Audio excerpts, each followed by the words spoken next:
Terrorist పనులకు పాల్పడే పాకిస్తాన్ ఇప్పుడు మరోసారి బుక్కైంది. తమ దేశంలో ఉగ్రవాదులకు ఆశ్రయం కల్పించడమే కాదు, వారికి స్వాతంత్ర సమయోధులకు ఇచ్చేటువంటి గౌరవం కూడా ఇస్తుంది.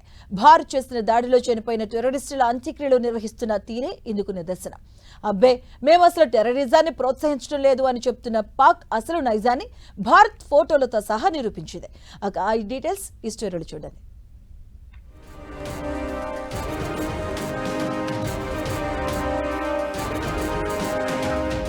పబ్లిక్ గా బయటపడిన పాకిస్తాన్ దుర్మార్గం. టెర్రరిస్టుల అంత్యక్రియలకు హాజరైన పాక్ ఆర్మీ అధికారులు. పక్కా ఆధారాలతో పాకిస్తాన్ పరువు తీసిన భారత్. అసలు పాకిస్తాన్ ఆర్మీ టెర్రరిస్టులు అంటూ ప్రత్యేకంగా విడిగా లేరు అంటూ ఎప్పటినుంచో వాదన ఉంది.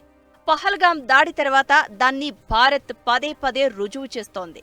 తాజాగా ఆపరేషన్ సింధూరులో భారత సైన్యం దెబ్బకి ఖతమైన ఉగ్రవాదులు కనీసం 100 మంది ఉన్నారు. వారి అంత్యక్రియలకు పాకిస్తాన్ ఆర్మీ అధికారులు హాజరయ్యారు.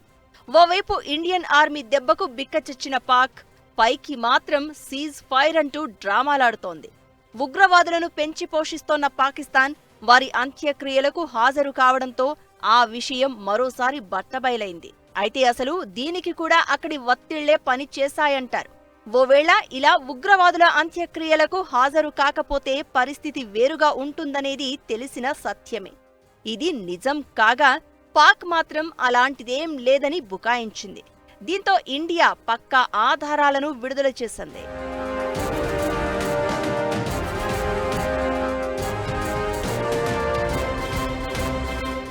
ఇండియన్ ఆర్మీ దాడిలో చనిపోయిన ఉగ్రవాదుల మృతదేహాలపై పాకిస్తాన్ తమ దేశ జెండా కప్పడం, అధికారిక లాంఛనాలతో అంత్యక్రియలు నిర్వహించింది.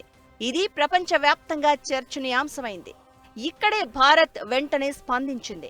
అంత్యక్రియల్లో ఎవరెవరు పాల్గొన్నారో ఫోటోలు, పేర్లతో సహా బయటపెట్టింది ఇండియా. భారత విదేశాంగ శాఖ ఉగ్రవాదుల అంత్యక్రియల్లో పాల్గొన్న పాక్ ఆర్మీ అధికారుల పేర్లను వెల్లడించింది. Lahore IV corps commander lieutenant general Fayaz Hussain Shah పాల్గొన్నట్టు తెలిపింది. లాహోర్ 11వ ఇన్ఫాంట్రీ డివిజన్ కు చెందిన మేజర్ జనరల్ రావ్ ఇమ్రాన్ సర్తాజ్ కూడా ఉగ్రవాదుల అంత్యక్రియలకు హాజరైనట్టు భారత విదేశాంగ శాఖ కుండబద్దలు కొట్టింది. Brigadier Mohammad Farkhan Shabbir, inspector general of Punjab police కు చెందిన doctor Usman Anwar, Punjab province assembly member Malik Sohaib Ahmed బెర్త్ కూడా హాజరైనట్లు తెలిపింది.